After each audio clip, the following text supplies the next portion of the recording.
Dictation start होगा 5 second बाद, तो आप डिक्टेशन लिखने के लिए तैयार रहें। स्टार्ट। सभापति महोदय, वह केवल एक स्वप्न ही रह जाएगा।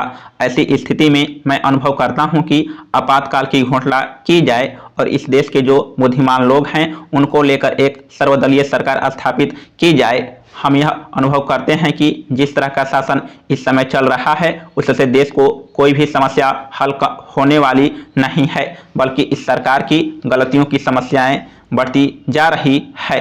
राष्ट्र की आंतरिक सुरक्षा के विषय में जो बिल मंत्री महोदय ने प्रस्तुत किया है उस पर अब तक जितने भी भाषण हुए हैं उनको मैंने बड़े ध्यान से सुना है।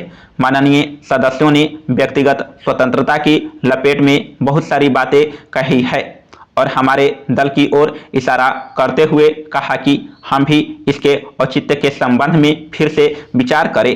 मैं जहां तक समझ पाया हूं, हमारे गृह मंत्री जी को इस बिल को प्रस्तुत करने में कोई सुख नहीं हुआ, बल्कि वर्तमान परिस्थितियों को दृष्टि में रखते हुए उनको दुख हो रहा है। आज जब हम नागरिक सुरक्षा, व्यक्तिगत सुरक्षा और स्वतंत्रता की बात करते हैं तो सबसे पहले उसमें व्यक्तिगत सुरक्षा की बात आती है। प्रत्येक नागरिक इस राष्ट्र की अपनी सत्ता में रहकर सुरक्षित रहना चाहता है। हमने इस बात की सुरक्षा अपने संविधान में दी है और हम आशा करते हैं कि राजनीतिक दलों में आपसी मतभेद होते हुए भी राजनीतिक मतभेद का आदर होना चाहिए। मतभेद होते हुए भी शांति और सुरक्षा बनी रहनी चाहिए। माननीय सदस्य पूछते हैं कि ऐसी कौन सी साधारण परिस्थिति आ गई थी जिसके कारण आपको नजरबंदी बिल लाना पड़ा। मैं आपसे कहना चाहता हूं कि क्या ही अच्छा होता यदि नेहरू जी की उस बात को उन्होंने लोकतंत्र के संबंध में बहुत वर्ष पहले कही थी, आज भी स्मरण रखते।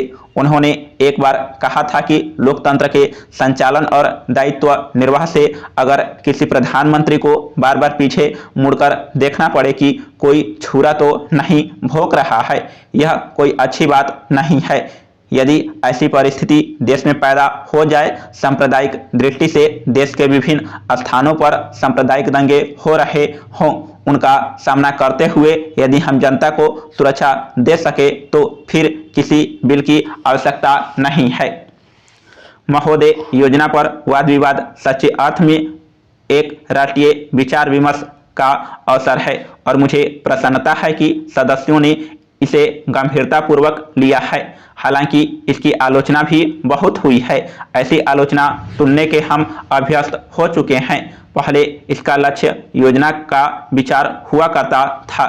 सौभाग्य से वह बात अब नहीं रह गई है और हम विकास की ऐसी सीढ़ी पर पहुंच चुके हैं जब मुझे आशा है कि सभी दल योजना के विचार का अनुमोदन करते हैं। कुछ ने योजना के कुछ अंशों का अनुमोदन किया है और अपनी आलोचना अनेक कार्यक्रम को लागू करने के तरीकों के लिए सुरक्षित रखी है।